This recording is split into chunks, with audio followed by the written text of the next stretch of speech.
Welcome everyone to our second session on this sort of mini Tikkun Leil Shavuot. Glad you could join us. And this session I think is going to be significantly different from the one we just had.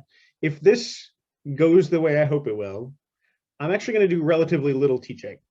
I would like to be your guide through some of these sources, and I would like to learn alongside you because the verse in question, I have no idea what it means. I have no claim to any sort of true or right interpretation. There are a lot of compelling ideas, and it seems to be describing something that borders on the edge of what is even humanly understandable. So it is very appropriate to dive into this for Shavuot, on the marking the occasion of the revelation of the Torah at Sinai. And I want to do two things before we jump in. First, I want to credit the person who put together most of these sources. I lifted a lot of this from a sheet created by Josh Fleet. Josh Fleet is the communications and operations manager at Hadar's Rising Song Institute, which is located in Philadelphia.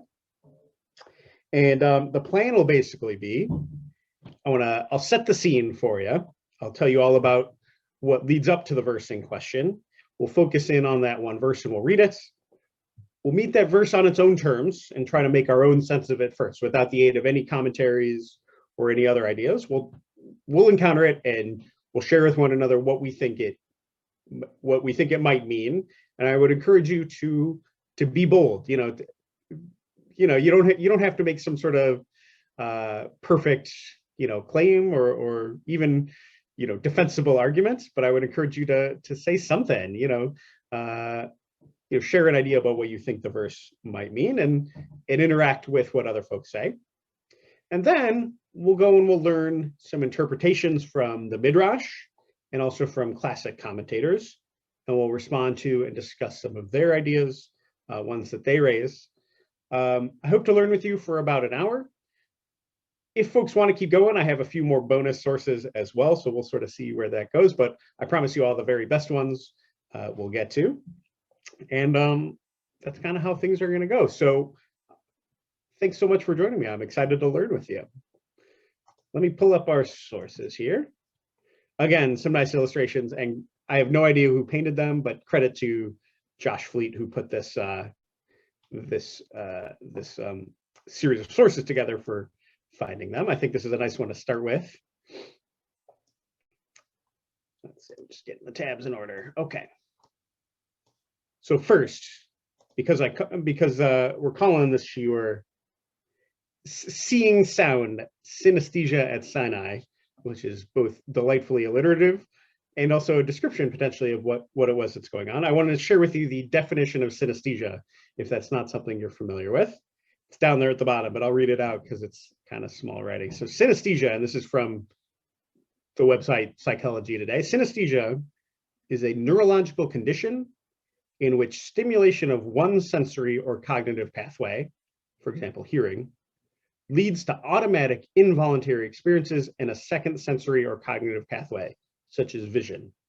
Simply put, when one sense is activated, another unrelated sense is activated at the same time. This may, for instance, take the form of hearing music and simultaneously sensing the sounds as swirls or patterns of color. I've heard of other versions of this, seeing a color and then smelling a smell. So people will be able to describe what the color purple smells like, for example. There's all sorts of combinations that this neurological condition can produce. Okay. If any of you are psychologists and have more to share about that, by all means, bring that knowledge to bear. Let's dive into the verse in question. Actually, wait, before we dive into the verse in question, let me share the lead up. So I'll start basically reading to you from the middle of chapter 19 in Exodus. This is the lead up to the revelation at Sinai. And rather than learn these verses inside, I think this is best shared out loud. So on the third day, you remember from our previous session, it said, be ready for the third day. Well, the third day is here. On the third day, as morning dawned, there was thunder and lightning and a dense cloud upon the mountain. and a very loud blast of the horn, and all the people who were in the camp trembled. Moses led the people out of the camp toward God, and they took their places at the foot of the mountain. Now Mount Sinai was all in smoke, for the Lord had come down upon it in fire. The smoke rose like the smoke of a kiln, and the whole mountain trembled violently. The blare of the horn grew louder and louder. As Moses spoke, God answered him in thunder. The Lord came down upon Mount Sinai on the top of the mountain, and the Lord called Moses to the top of the mountain, and Moses went up. The Lord said to Moses, "Go down, warn the people not to break through to the Lord to gaze, lest many of them perish. The priests also who come near the Lord must stay pure, lest the Lord break out against them." But Moses said to the Lord, "The people cannot come up to Mount Sinai, for you warned us, saying, 'Set bounds about the mountain and sanctify it.'"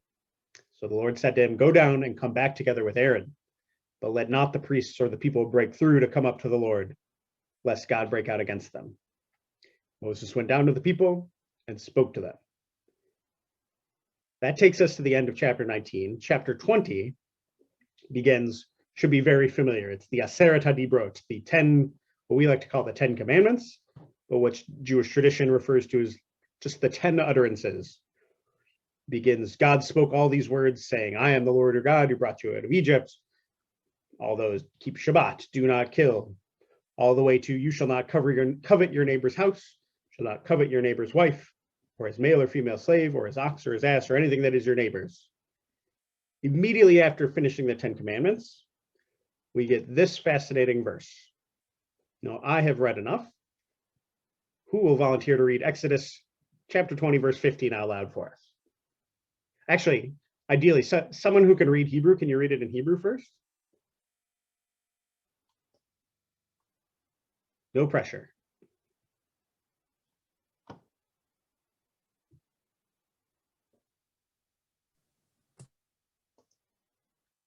Maybe Richard or Sari, are you able to see it close enough to read that one? All right, go for it, Richard. Thank you. Okay. V'chol ha'am ro'im et hakolot ve'et halapidim ve'et kol hashofar ve'et hahar Hashem vayar ha'am vayanu'u vayamdu merachok. Very good. So here's my proposed translation. For those of you who don't speak Hebrew, I've highlighted the sort of bold words that are really the crux of this whole issue. So v'chol ha'am, all the people, ro'im et hakolot, they saw the sounds. Kol can mean something like a sound or a voice. As these are Josh Fleet's words below here. There's some disagreement on how to translate this verse. The people saw something. Kolot means voices or possibly thunder. Here it may also just mean sounds. The et halapidim, here we translate lightning, because that seems to be what's going on. Already earlier, it said that as the third day dawned, there was thunder and lightning and a dense cloud upon the mountain. So probably something like lightning. A lapid is a torch, otherwise, though, like in modern Hebrew, it's a torch. Ve'et kol hashofar. So again, we have that word kol, but this time referring to the shofar. So literally something like the voice of the horn or the voice of the shofar, but probably more idiomatically in English, the sound of the shofar. And the rest is relatively straightforward. The mountain smoking. When the people saw it, they fell back and stood at a distance. Okay. So as Josh Fleet writes, there's some disagreement about how to translate this verse. The people saw something. Today, the word kolot means voices or possibly thunder. Here may it just mean sounds. And besides this disagreement, there's even an inclination among some translators to downplay the ocular nature of this encounter. So here's several different translations. The Jewish Publication Society, which is the most common one, it's the one you find in your Eitz Chaim Torah commentaries at Beit Am, translates it, all the people witnessed the thunder and the lightning, the blare of the horn. Koren, which is published by the Orthodox Union, says they perceived the thunderings and the lightnings and the sound of the shofar. Mitsuda, another Orthodox translation, says the voice of the shofar, as opposed to the sound or the blare. Chabad translates, and all the people saw the voices and the torches. And Reb Zalman Schachter Shalom Yalav Shalom, in his own personal translation, said, now all the people who were seeing the thunder sounds, all one word, and the flashing torches. So here's where I'm quiet, and I turn it over to you. How would you translate this untranslatable enigma? What is going on here?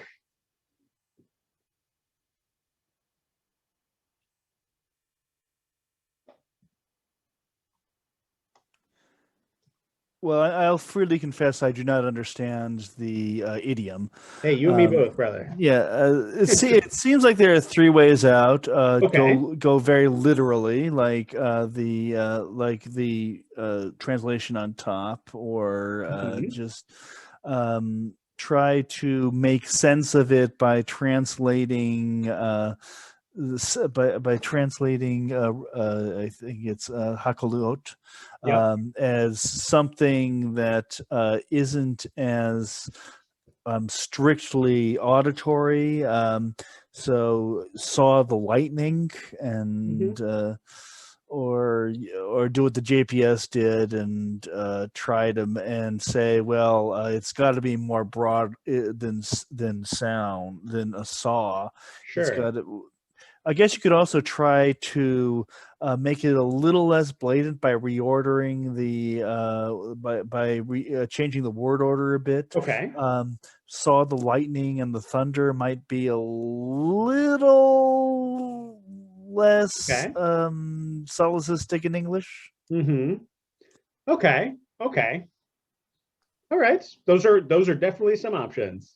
Leah wants to go, and then I have a question. Which is the word? Which is the Hebrew word for what we're translating as saw? Ro'im. Ro'im. Okay, that's what I thought. Okay. Nissa, yeah. What do you think? I would. I find what's really telling here is the list of the sources of the different translations, and I would want to learn more about why they translated it that way. Okay. And learn more about what their perspective is. What their agenda is? Yeah. I mean, it's clear that, I know just by vaguely looking at who's a little bit more on the mystical, sort of open to anomalous ways of perceiving. Yeah. I'm not familiar with all of these sources, but the two that tend to translate it in a way that makes you go, are the ones that that I know of that are a little bit more. So like Reb Zalman, for example. Oh, yeah. I should tell you, if folks don't know who Reb Zalman was, he is basically the founder of Renewal Judaism. That's a bit of an oversimplification, but that's good enough, right? So yeah, he's a guy who's definitely plugged into the mystical tradition and kind of neo-Hasidism and things like this. So I think this is probably right. It makes sense that he would translate something a little bit more, I'm going to go, woo, right? It makes sense that he would say that over and above the JPS, which is like, that's a society of Jewish publishers who want to, they're academics and scholars and want to get to, it seems like they want to translate it into an idiom that's understandable, right? So they sort of take the whole vision thing out of it and just say they witnessed that. It's sort of a non-specific experience, a verb about experiencing it, right? Koren the same way, yeah. Lauren asks, is there another midrash that when the Torah was given, all the nature and every animal was absolutely silent? There may very well be. That sounds familiar, but I couldn't point you to it. What are some other thoughts? Let's see. I see Margaret is off of mute, and Amy Young as well. We'll go in that order, and then Richard. Well, we're trying to use ordinary words to describe something that's supernatural. they perceived it, they witnessed it, they were utterly overwhelmed, I would think. Mm. Stunned. Yeah. Okay. So how would you translate? I would use witness because Witness, that's the okay. important part. I appreciate you taking a stand. I think that's totally defensible. These are all smart people. I think you can agree with any of them and be in good company. Okay, Amy, what do you think? So similar to Margaret, even though I tend to be more of the person that tries to find the literal meaning or the real world explanation for something, the translation that I found most powerful was the sounds, because it's something that really, because it's incongruous and not what we usually think we can do with sounds, it really stood out as this was a very profound moment that transcended, our normal 5 senses. And similarly, I also found witnessed, even though it can be a very procedural word, but it also, has a lot of, it can be a more profound type of witnessing, not just that you saw it, but it's something, if you think about, that you witnessed and you swear that you saw it, and it could have legal consequences, or it's, again, like, the best word that I keep thinking is profound because it's late and my vocabulary is going, but it, says that you were here for something, that it was, a spiritual, not just I saw it, but that this was something that's very fundamental to your being. So could I suggest maybe something like they experienced, like something totally broad like that, but that, or maybe even you could say like sensed, then we can sort of gloss over all of the difference between all of our senses. They sensed, they experienced the kolot and the lapidim, something like that. Is that kind of what you're getting at? Mm-hmm.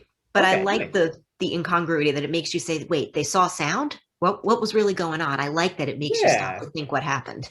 Good. So I think that is probably almost certainly what, like the Chabad translation, for example, and my over literal one here is kind of leaning into that, like, maybe by using English words that just don't go together, you can't see sound. That's just not how eyes or sounds work. That sort of gets at the sort of mystery of this whole thing. And maybe it's best left sort of, frustratingly translated like that. Nice. Richard, I think you had something to say a little about that. Yeah. So jump in. I assume that the text that we read has been highly redacted, that it has been gone over. It when it was possible being constructed, that it was, the words were chosen specifically for what they wanted to say. So the fact that they used the word for seeing both in the first clause of the sentence and also later in the sentence, and they had words for to witness something, and they had words for hearing stuff, but they didn't use that. They used the word for seeing. And I also noticed that in that first half of the sentence, they mentioned 4 things. They mentioned sounds, lightning, the sound of the shofar, and the mountain smoking. And the second and fourth things can you actually see. So the lightning and the smoke. Right. But the sounds and the sound of the horn of the shofar, those are things that somehow were experienced in a visual way. So I would agree with what Amy said, that there's something here that was really extraordinary, and just established this as an extraordinary event. Richard, you're in good company, assuming that there are no wasted words in Torah. That is sort of the baseline assumption of all rabbinic interpretation, is that if it's here, it must be on purpose, and therefore it must be here to teach us something. Must be something to learn. So everything is fair game. The Torah doesn't say anything, just to be, just to say it. And I also have a question, and Okay. maybe with your knowledge of Hebrew and especially biblical Hebrew, you can clarify something. Okay, I'll do my best. Rashi has something to say about this too. But anyway, Mhm. that the word ro'im. Okay, we're gonna read Rashi later, just so you know. So Okay. okay, So you want to save it? ro'im, it's in the plural as far Okay, yeah. I know it's in the present tense. Both of those aspects seem odd to me, because I think with the Chol Ha'am, with all the people and all the people, Mhm. would expect to see it in the singular rather than in the plural. Oh, that's So this is one of the frustrating and beautiful things about biblical Hebrew. So ro'im is what they call, or at least my Hebrew teachers called, the participle. So it functions like and in modern Hebrew, it's the form of the present tense, right? It's we would translate this, if this was a modern Hebrew sentence, we would read it, and all of the people see the sounds. Like right now, at this moment, in the present tense, they see the sounds. However, in biblical Hebrew, it's flexible. Basically, there are definite past tense verbs. There aren't really tenses in the same way there are in modern Hebrew, like present, future. There's perfect and imperfect, which can reflect completed and incomplete actions, incomplete or ongoing actions. And the participle sort of, it's contextual. Basically, you can read it as present, past, or future, depending on the context. So that is both helpful in that, like, you can say more that way, say more easier. And also when you're trying to do really careful reading like this, it's like, well, what exactly is it trying to say? It defies, very careful. So you're correct. You could definitely read this as the people see the sounds as a present tense sentence. And I think it also, for most translators, they go with the kind of more obvious, we're going to read this as if it's describing events of the past. The people saw the sound. So I think both are plausible translations. And you could definitely defend either. We will read Rashi later, and he will note that as well. And we'll talk about what possible consequences there are there. Other thoughts? Anyone who hasn't spoken up yet? You want to share any thoughts while we're here now? Let's see who's joined us since I said hi, Barbara. Welcome. If you have anything, Leah's got something. Go ahead. Yeah, please.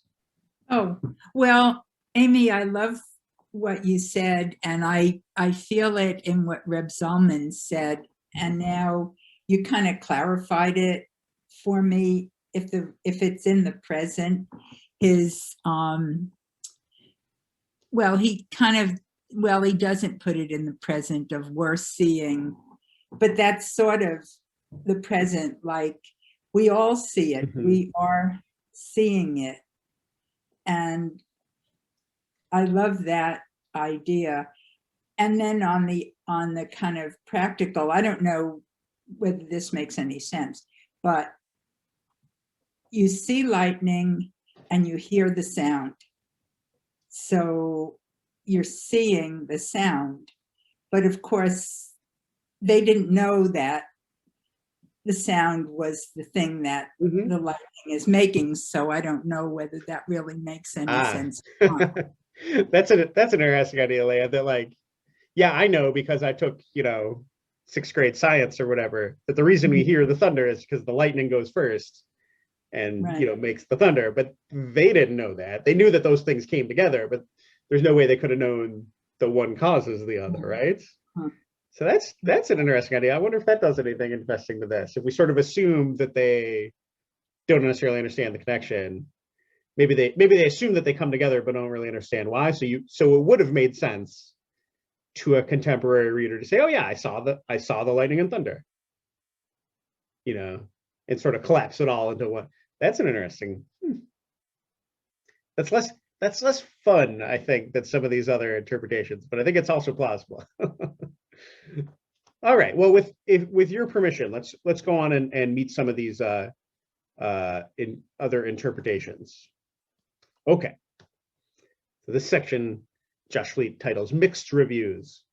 And this, the first interpretation we'll read is from the Mechilta de Rabbi Yishmael. So this is a collection of homiletical midrash. And basically the way you see these usually organized, it sort of quotes the words from the verse, V'kol ha'am ro'im et halot, and it'll quote it here again, and all the people saw the sounds of lightning, and then it'll add its interpretation. Can I get a volunteer who hasn't read anything yet tonight to, or read anything in this session, we'll say, to read what the Mechilta has to say?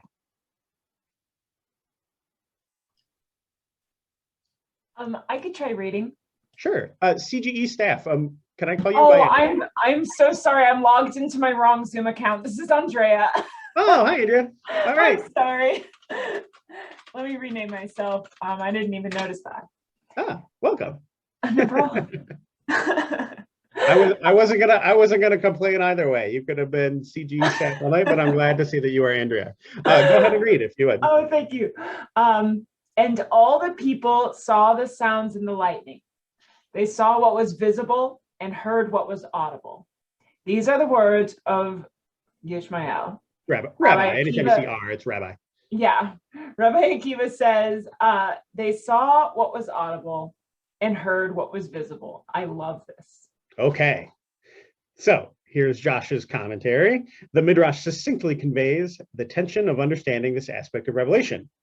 Initial explanation for Rabbi Yishmael is that the Israelites saw what can be seen and heard what can be heard. That's not particularly remarkable. But then the Midrash quotes an opinion that amplifies and magnifies the synesthesia. And I can tell you from having seen lots of quotes from Rabbi Akiva, this is very on brand for Rabbi Akiva. He says that not only did the people see what is normally oral, they heard what is normally witnessed through vision. So they switched it. Such was the nature of this event that, and like, I think it helps if anyone ever wants to go back to the verse in question to see what happened. They saw the sounds and the lightning and the voice of the herd. They're saying that there was hearing in there too. Note that there is the word "hear" doesn't appear. There is a Hebrew word for "hear" and it's not in this verse. But Rabbi Akiva comes and says there actually was hearing. They heard the visual stuff and they saw the audible stuff. Which of these two opinions do you find most compelling, and why? I think is an important question. And Andrea, you said you really liked that second one. Do you want to say any more about why you like that? I like it because it blurs duality and it blurs absolutes. And the thing about how awesome in the term of, the most, the root of that word, awe, is that this is something that cannot really be comprehended or fit into any boxes of perception. That is kind of the beautiful part of what you described as the synesthesia. I think it really says that not even literally in terms of literal vision and literal audio, but just that such words cannot even contain what it is that they witness. There's no word for it.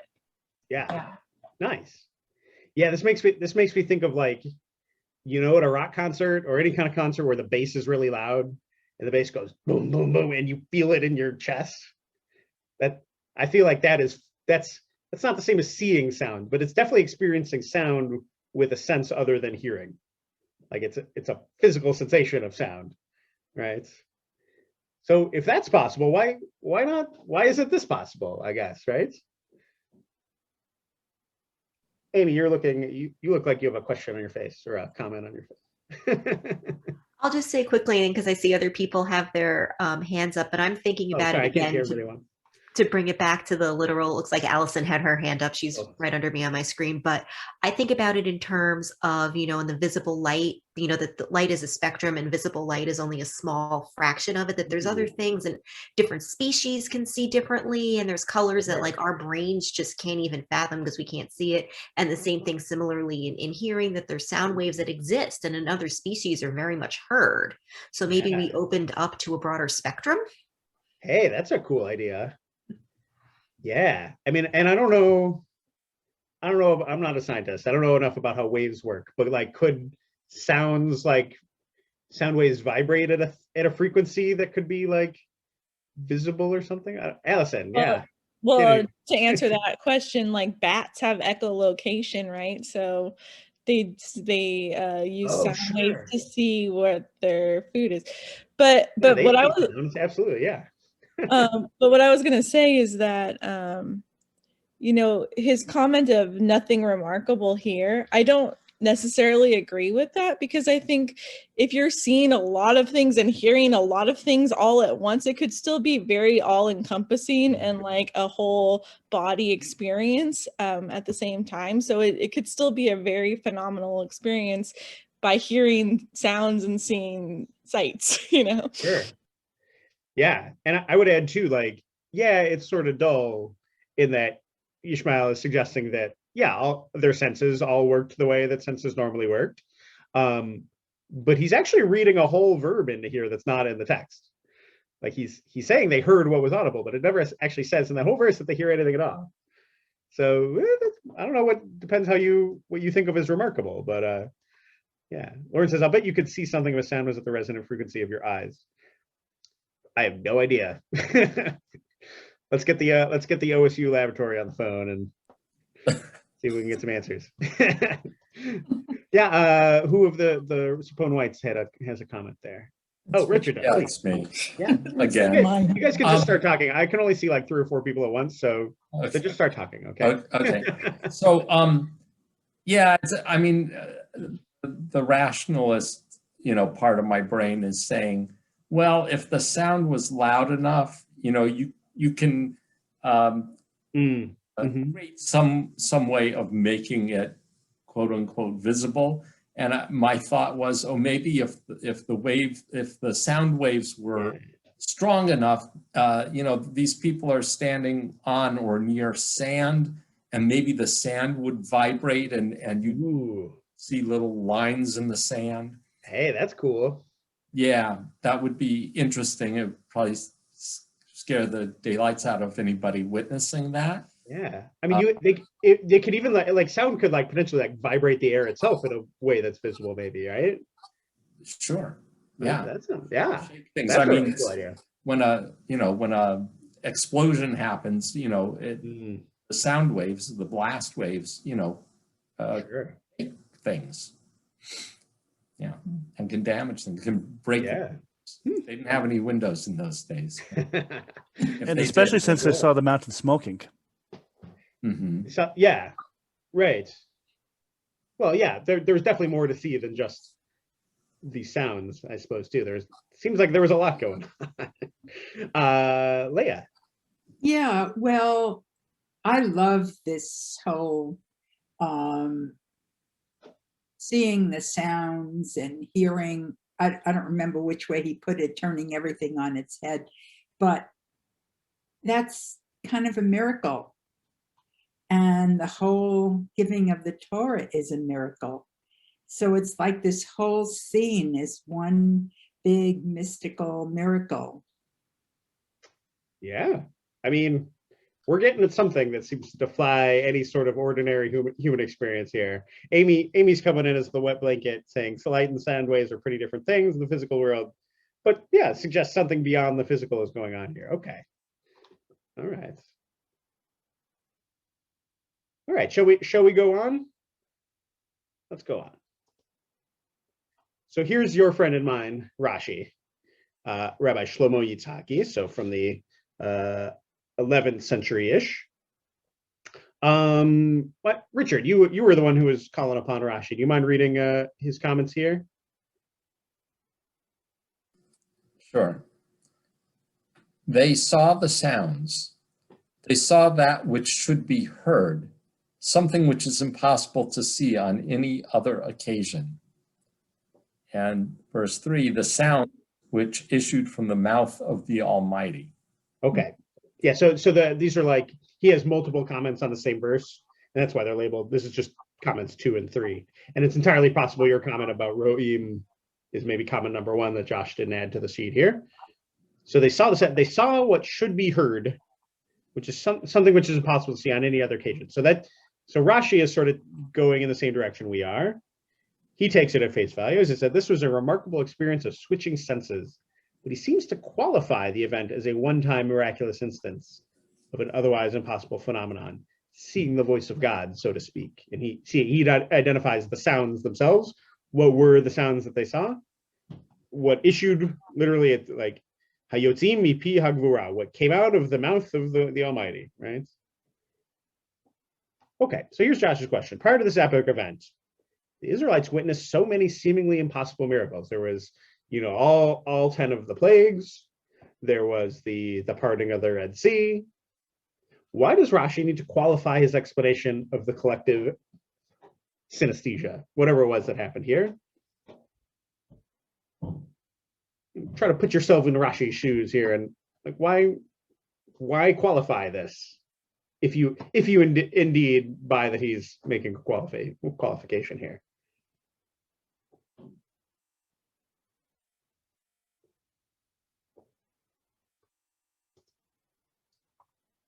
Remember, I can't always see you. So if you're waving your hand and you want to say something, just jump in. It's not just any sounds they heard; it's the words of Hashem. Mm-hmm. It's not just any sound that gave them this miraculous experience. So what do you buy that this is a qualification? Something that otherwise was impossible to see at any other time, but was somehow specially seeable this time? If that is in fact the mouth, like why do you think he needs to qualify that? That hearing God, like seeing whatever it is God said at this time, is something that happened once and never again. Is this the only time God spoke to everybody? To the whole people? Yeah. It seems to be, yeah. I mean, we have all through the Torah, God has one-on-one conversations with all sorts of people. What immediately follows the Ten Commandments, and immediately follows this verse here. I got it in front of me. Right after this verse, it says, "So they fell back and stood at a distance and said, 'You speak to us,' they said to Moses, 'and we will obey. But let God not speak to us lest we die.' And Moses answered, 'Don't be afraid, for God has come only in order to test you, in order that the fear of him may ever be with you, and so you will not go astray.' So the people remained at a distance while Moses approached the thick cloud where God was." Now there's some discussion, and it seems like already when this gets repeated in Deuteronomy, one of the things it does is go back and say, what you heard the Ten Commandments at Sinai, and nothing more than that. Everything else was conveyed through Moses, who acted as an intermediary. There's multiple different traditions about what exactly it was that they heard. Some interpretations say they heard just that first commandment. Some interpretations say they just heard the beginning of that first unpronounceable Aleph in Anochi at the beginning of the first commandment, and even that was enough to make them go, "Oh, we can't handle this anymore." There's lots of different interpretations about that, but basically, yes, this is the only time when God speaks to everyone all at once, whatever that means. I have a theory. Nissa, yeah. So before we were looking at the words about seeing thunder. Mm-hmm. Yeah. Do you want me to go back? Which we know comes with lightning, and a mountain smoking. Right. And this group of people are all there, and something's smoking, something's on fire. They could all be just inhaling the acacia trees that were lit up, and just. What are you suggesting, Nissa? They might have been tripping balls. I don't know. I mean, it's entirely possible. They'd been awake for 3 days. We already established, right? So. Oh yeah. Well, depends who you ask. In the last session, there was a suggestion that maybe they were supposed to stay awake for 3 days, but fell asleep, and God had to wake them up on the morning of this big event. Yeah, sure. Let's see. Oh, Lauren says in the chat, to be a little boring and little, There are other sounds mentioned here, such as the horn. To be a little boring and literal, sorry. Oh, sorry. I don't know if that's autocomplete or just a Thinko. That's all right. So Rashi might be saying they didn't hear those sounds. Oh, so like to go back to the verse, they saw the sounds they saw were God's speech.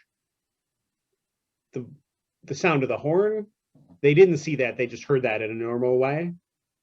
Is that what you're getting at? That could be what he meant. Possible. Yeah. Yeah. I mean, I think that.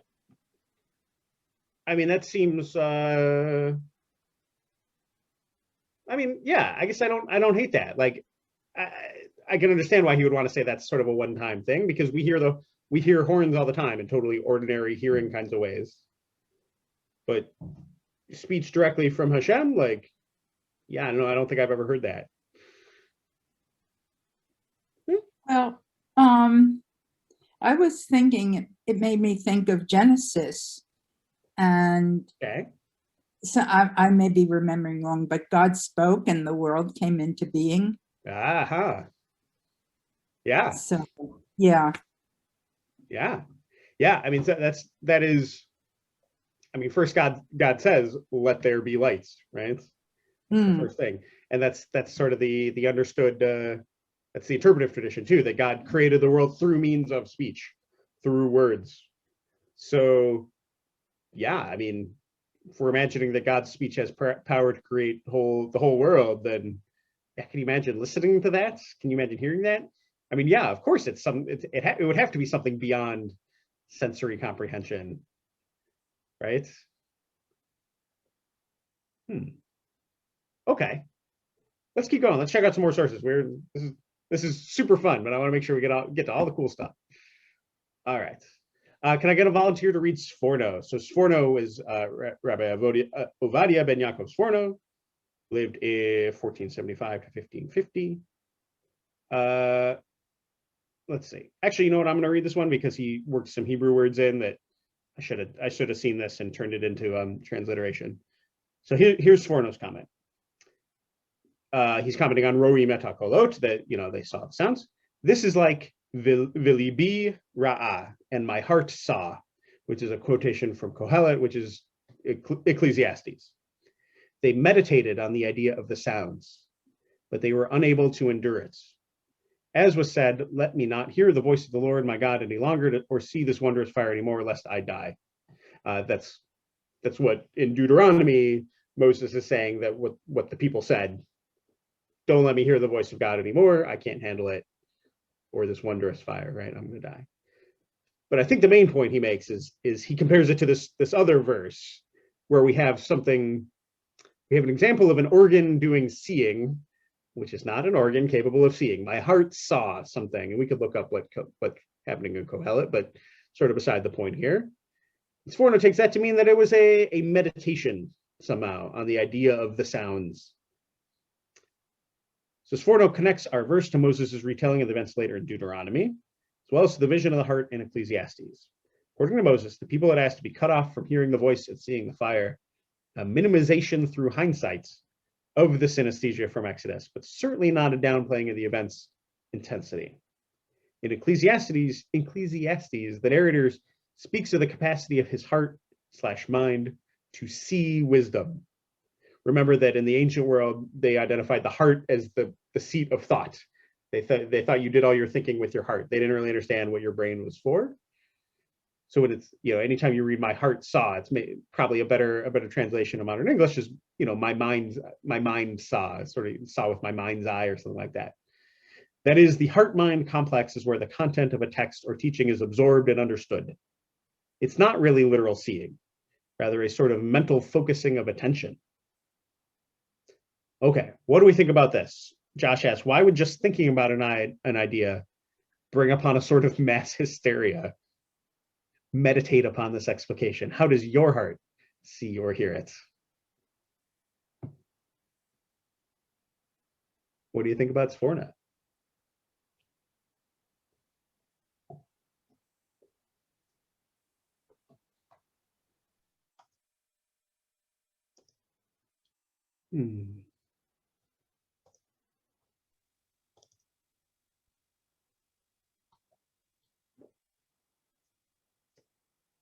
So I think, oh, sorry, Susan, go ahead.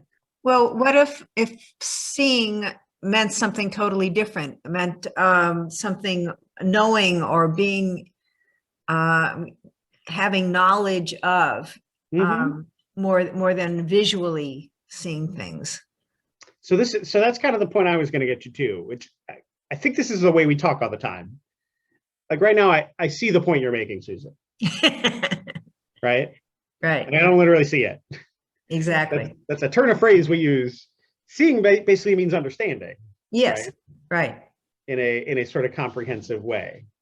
So maybe that's what's going on here. I mean, it seems like Sforno's not just saying this is an idiomatic expression. It just means they understood it.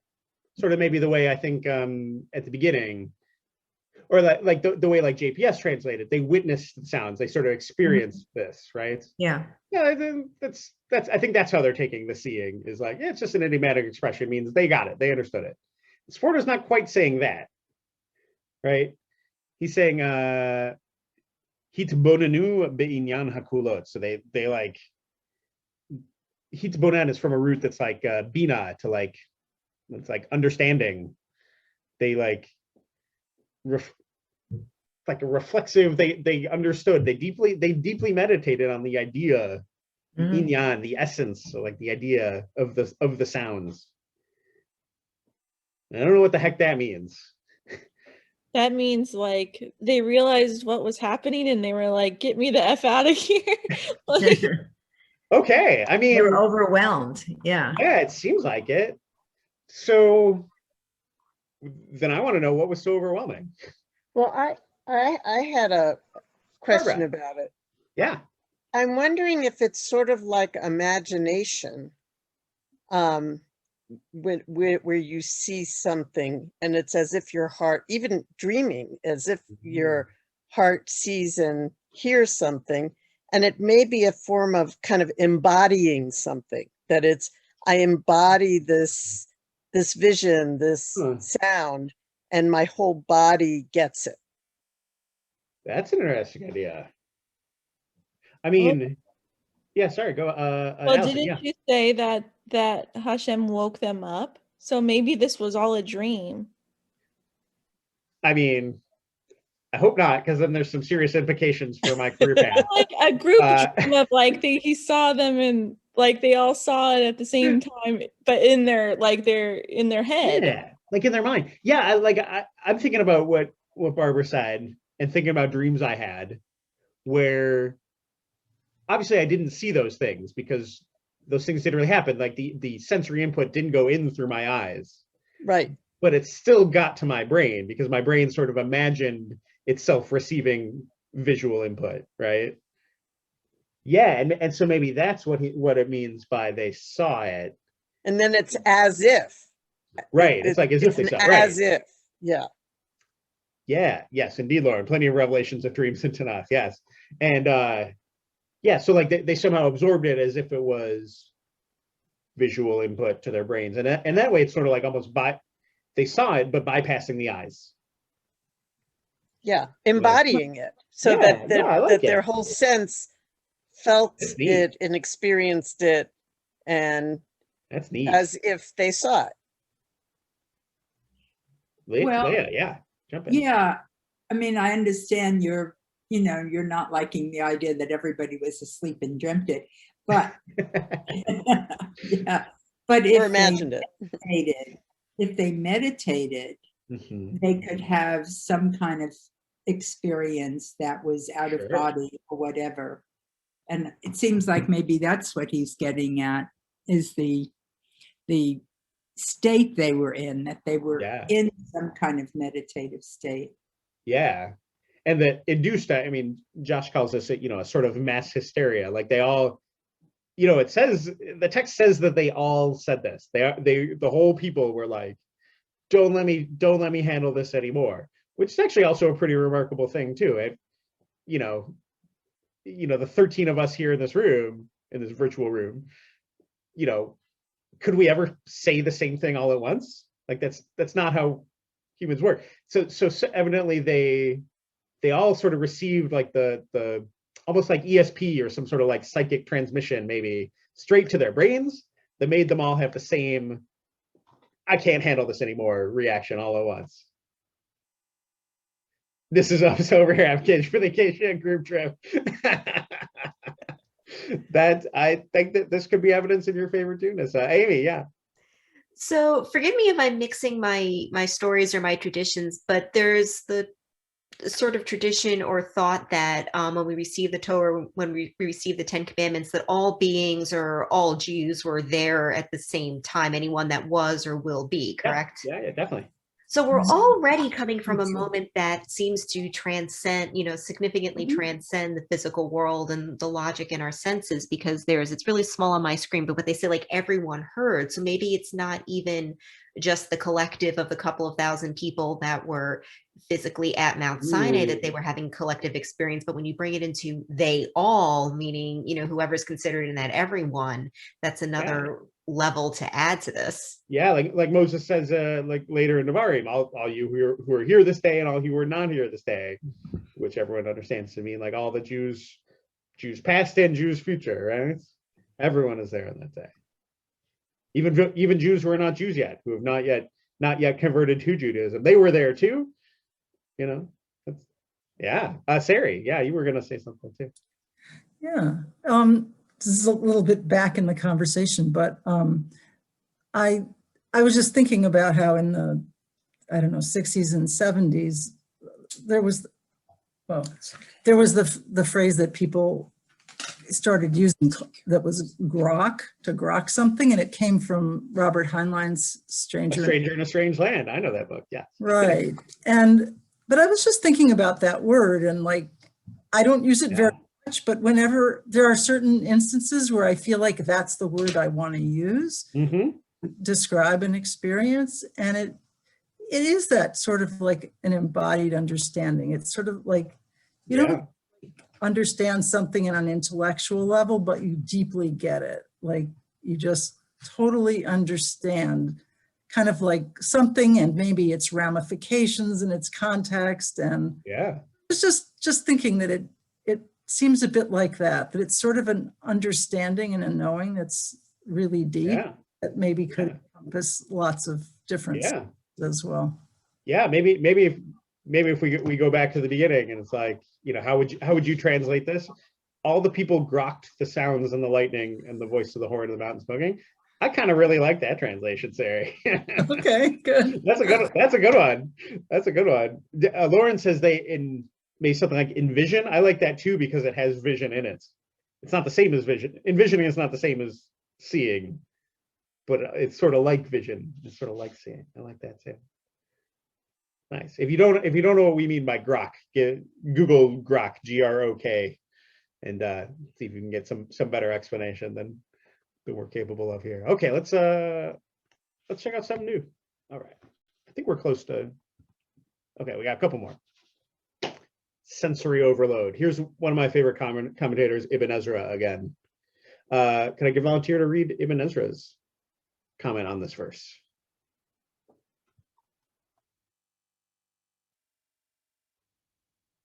No difficult Hebrew words here. Oop, sorry. That just made it harder. Now we're back. Anyone up for reading? Yeah, I can do it. Thank you.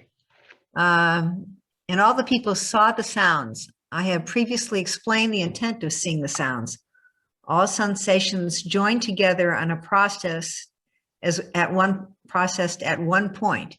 And this is the meaning: when they saw the sounds and the lightning, they drove a person to be afraid, and the voice of the shofar was something, there we go, never heard before. And the mountain itself was smoke. When they saw these wonders, they trembled. Okay, so I went back. I was, when he said, so this was Josh's translation. All sensations joined together and are processed at one point. I had to go back in the Hebrew and double check this, and this is the translation I like. Ki kol harigashot, all the feelings, the sensations, mitchabrot el makom echad, like chaver, like a friend. They're all friended with one another in one place.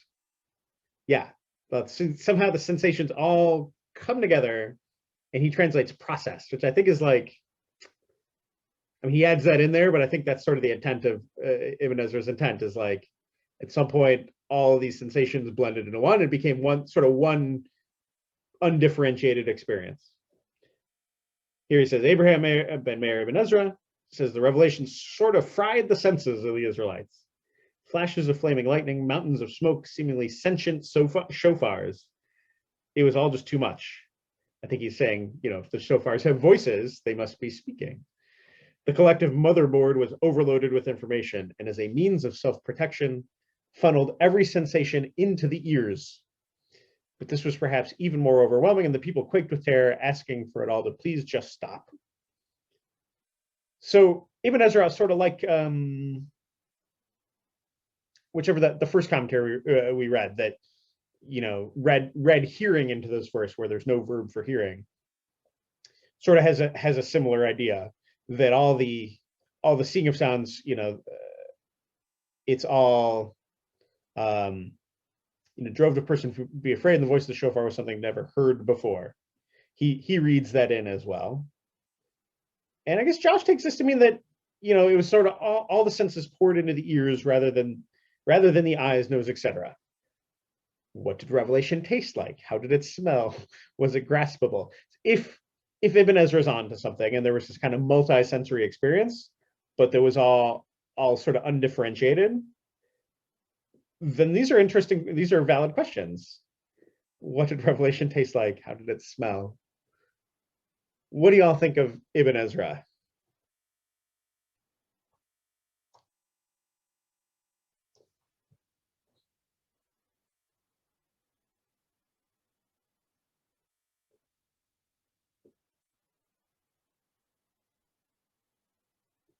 I love how he goes, oh, I've explained this before.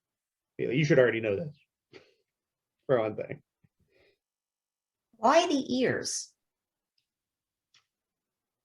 You mean like, where is he getting that? Or if we're overwhelmed, why would everything go through why would everything flow through the ears? I'm going to be kind of literal and, think that, if everything goes through the ears, our ears are pretty sensitive and they would be permanently damaged. I mean, not that our other sensory organs aren't sensitive too, but I'm just saying that would be terrible for your ears. Why would it go through the ears? You ever seen a scary movie? I'm not much of a scary movie person. Okay, I'll tell you what my kids do when they get to the scary part they think is scary. Now, they don't go like this. They go like this. They cover their eyes, right? Their ears are wide open. Like that, closing off your eyes is like I can't process this. Like, Also, there's so much smoke. Like, they can't see. Sure, and if you can't plug your nose, or I guess you could, but then you taste revelation. You still got to breathe. Yeah.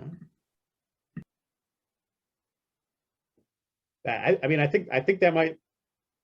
That's my immediate reaction to your question, Amy. Is why the ears? Is because I don't know. I think that's just a human response to, if you can't handle what's going on, cover like your eyes are the first thing you cover to sort of lower the intensity of the sensory input. I don't know. I need some kind of psychiatrist to explain to me why that's a thing. That's what we do. But I feel like that's definitely how humans work. This is what are you getting at by all the smoke in terms of? Like, smoke, when it gets in your eyes, you can't see. Oh, okay. Now I understand.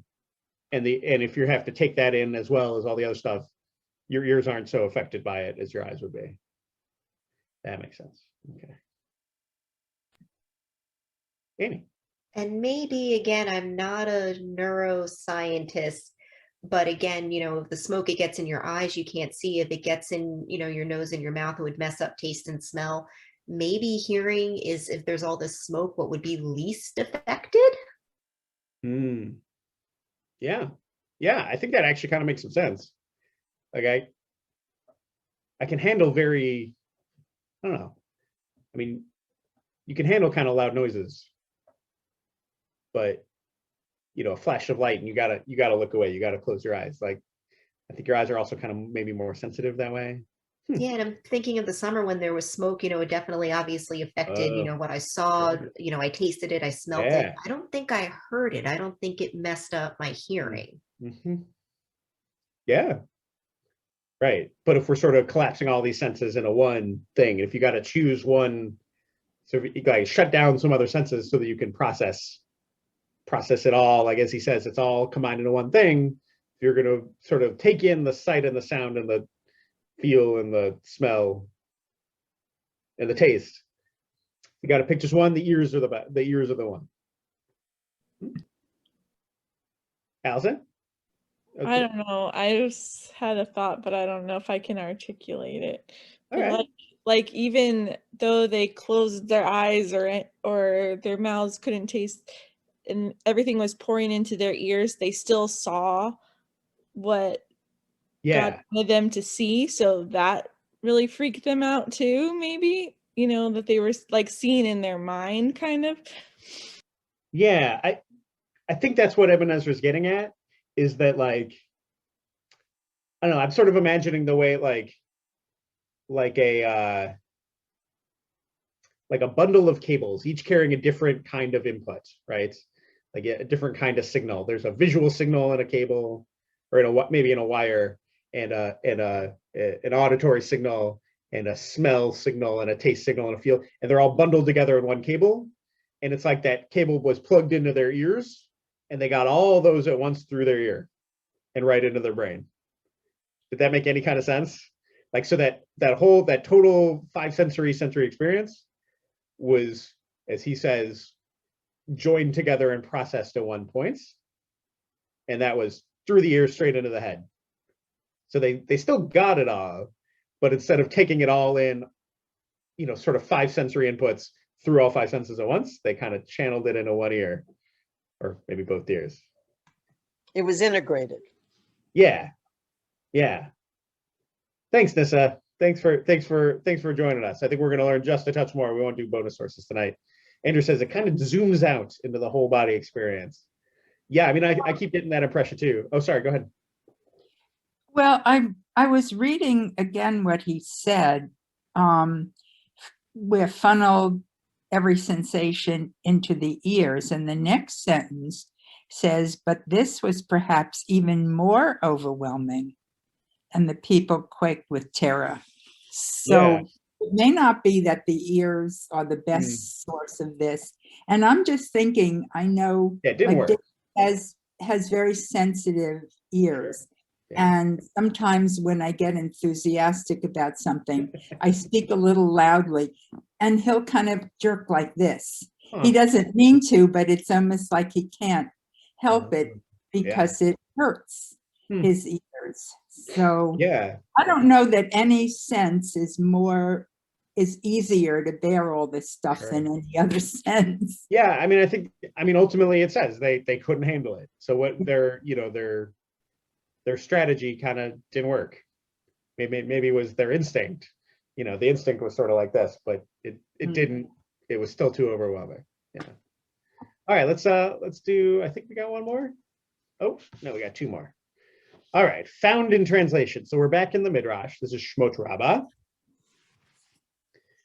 And let's say, Leah, you're already off mute. Do you mind reading? Yeah, because it's very small. Oh, it's very small. Okay. Just say, folks who you should have some zoom controls up at the top. Yeah, but what happens when I do that is it shifts and it blocks out the sides of things. So it doesn't work. And it doesn't let you move around to see it all? No. Frustrating. I'm sorry. Okay. I'll read. How's that? So the text says, all the people saw the thunders.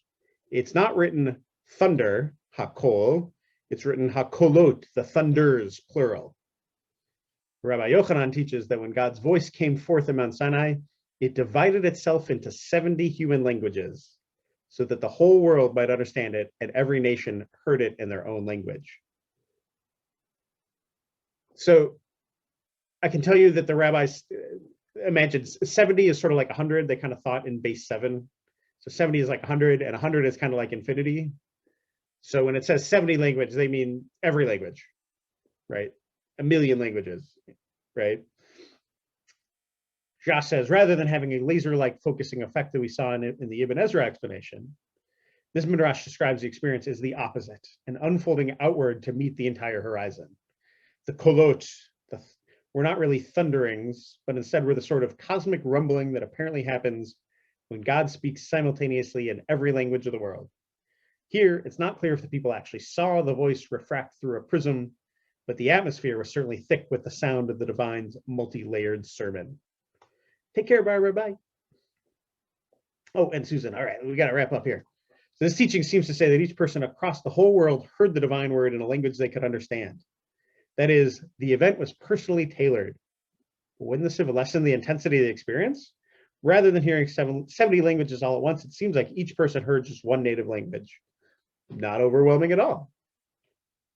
What do you think of this? I mean, first, I love how you know, careful and attentive the midrash is, saying it didn't just say kol, it said kolot, it's plural. There was more than one thundering. And takes that to mean, well, there somehow must have been almost a single sound that was somehow sounds at once. It takes this to mean sort of imagining kind of overlapping sound waves that get so confused together because it's every language all at once. So that's cool, but wouldn't that maybe sort of solve the problem a little bit if everyone just heard it in a language they understand? Allison, were you reaching for your button? Or that they wouldn't be able to hear anything at all because it would just, be just mumbled gibberish at that point. I don't know. Yeah, except he suggests that the reason for that is so that it was sort of heard all at once. I'm imagining, like, I don't know, if folks watch Star Trek, there's always a universal translator, which is just a plot device for the show, but it allowed whatever language the aliens were speaking to always be English.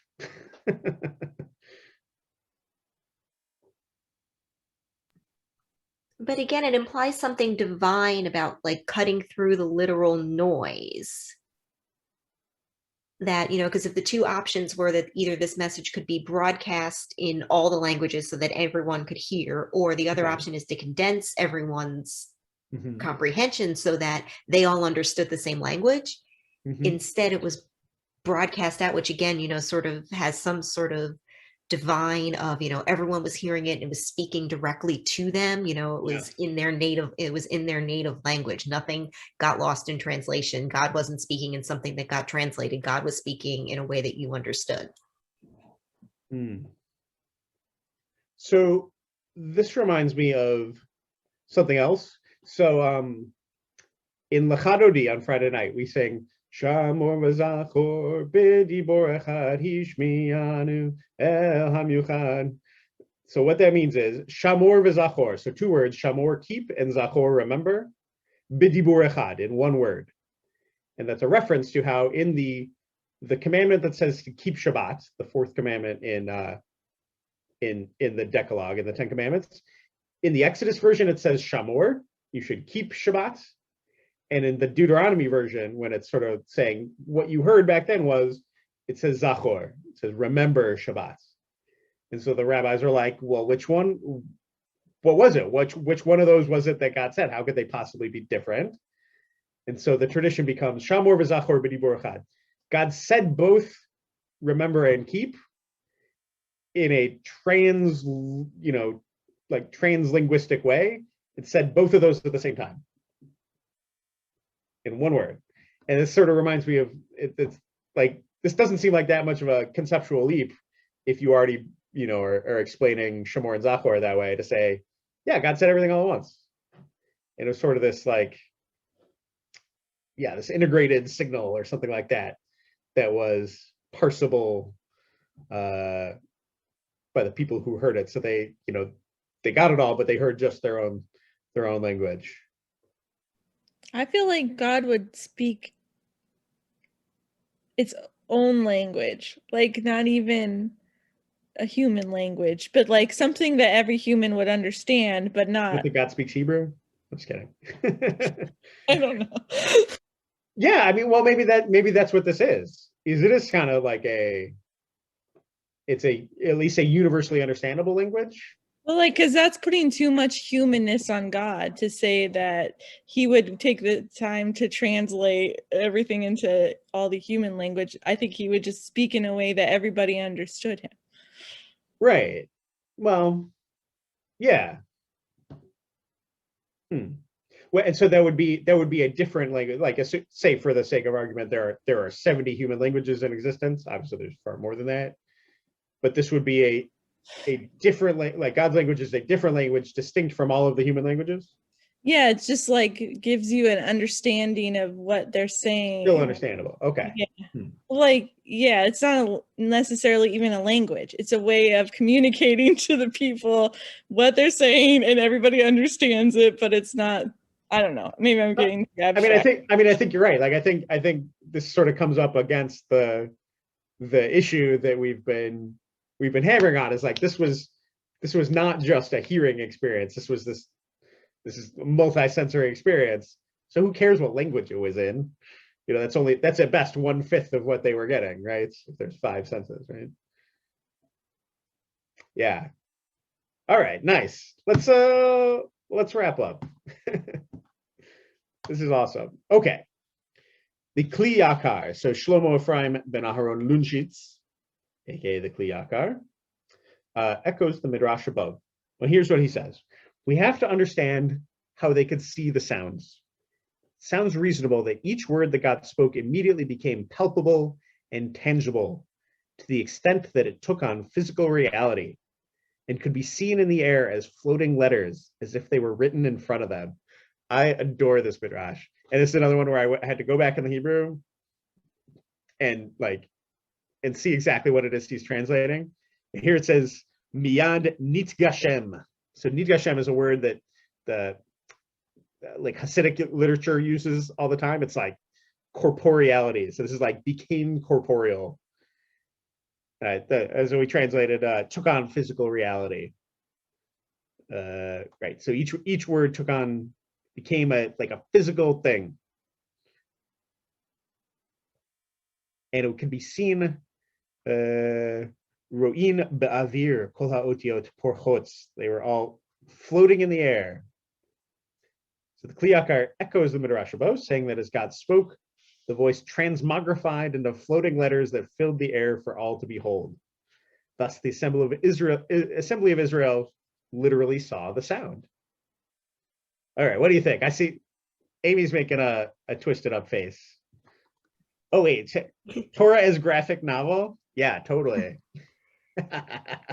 Amy, all right, what's my face is twisted because, and this is where I'll play my geek hand and say that I have a degree in linguistics. The whole idea of really pigeonholing language into something that must be tied to a written system or something that's read is kind of, like I said, it's a pretty narrow view of what language is. Sure. So the idea that it's something that must be read, or even that it's something that needs to be heard, because sign languages are, behave just as spoken languages without the sound waves, and they have things like accents and phonemes. So it's a little, not to say it's ableist, but it's a pretty narrow understanding of what language is. Yeah, fair enough. I feel like, I don't know, that made me think of my cats. I've heard that cats meow, like they don't meow at other cats, they meow to communicate with their owners. They communicate among themselves like totally non-verbally, using like little flicks of the tail and eye contact and things like that. And yeah, that's totally language. It's just not at all comprehensible as like what we think of language. Andrea says, I like where those thoughts on language and God makes me think. This experience communicated concepts like morals and belief and awe that exist beyond languages and sometimes feels from within. Humans made words to comprehend these thoughts, feelings, and beliefs. I'm not totally sure I understand what you're saying, Andrea. Are you able to explain further? Oh yeah. I just feel like there are so many different words, and like what people have been saying, languages and things that language even has limits to describe. Just sort of riffing on all that. Maybe we were taught and we learned things that we can't really put into words, right? There's just sometimes no words, almost like with the lightning and stuff. you know, just like there's a limited capacity for us to even, so like, I don't know, maybe we learned, felt, saw, and became imbued with an understanding of things that, you know, we still all struggle to put words to, like even this like thought that I'm trying to communicate, like it's sometimes hard to communicate through words, and maybe we received that similar to, you know, just like God may not speak like a specific English or Hebrew language, but communicated things so powerful that we are clearly spent you know, the entire Talmud trying to piece apart what we wrote down and what we thought, you know, what we heard and what we learned. Yeah, I hear, I guess, like reading back on your comment, I hear kind of response to that first question. What does this idea convey to you about what revelation is? Yes, exactly. I hear you saying it's not just about the words it's not just the words that are in the Torah, right? It's something, you know, you said morals and belief and awe, and like this is a game that rabbis and interpreters play. Like, you know, they're like, what is the great principle of the Torah? They point to one verse, you know, ve'ahavta l'reacha kamocha, for example, but even just those words describe this whole, you know, edifice of how a person should act and what morals they should, you know, the way they should behave and how they should carry themselves and all this kind of stuff. And that's all conveyed in Torah. It's all this, like, it's describable with words, but you can never fully capture, I guess, with words. So maybe what this conveys about what revelation is, it's not just the words, it's beyond word. And I think this is where the rabbis of the you know, first century would come and say, well, yeah, God gave the written Torah at Sinai and also the oral Torah, and not just the oral Torah of the Talmud, but all the oral Torah that's ever going to be taught. That was all contained in that transmission, all that revelation. That was sort of them authorizing themselves to interpret Torah, but maybe it's something like that. Richard Serinari say, Kurdish Jews have had the idea that a Jewish baby raised in the desert away from people by a nurse who is mute, the child would grow up speaking Aramaic. Sure, why not? I like that. That is the kind of thing. I don't know. I guess I don't know much about why that would be a specifically Kurdish idea, but I like it. I like this question too. Does anyone want to respond to this bit? The physical reality imparted, is that imparted by the speaker or the listener? Like, is it something about the nature of the God's speech that was revelation that gave it physical reality, or is it like, did that happen as a result of it contacting us, you know, coming into contact with humans? You know what I mean? I have a question. Did the Hebrew people speak Hebrew in Egypt? Like the people who are called Hebrews? Yes. Hi, Spawnites. Thank you, everyone. Do you want the sort of interpretive, you know, answer, or the historical critical answer? Not sure. I mean, the sort of historical critical answer is there's not strong evidence that the Hebrews, as we know them later, were ever actually really in Egypt. There's some sort of, you know, predecessor type people that came up out of Egypt and eventually joined the confederation of tribes that became the Israelites. So if that's the case, then who knows what they spoke? You know, within the imagination of the, you know, the Torah and the people and the, you know, people who read the Torah. Yeah, I think the answer there, I'm sure they would say yes. I'm sure they would say that not only were the Israelites speaking Hebrew, and actually, now that I think of it, I'm pretty sure there's a midrash to that effect that, you know, that they preserved Hebrew despite all the hundreds of years of slavery, and that was one of their virtues. They preserved Hebrew, and like gave their kids Hebrew names and things like this. But I'm pretty sure they would, you know, the rabbis would say like, oh yeah, Adam and Eve were speaking Hebrew in the Garden of Eden. Like, I'm pretty sure they think that's the original like divine language.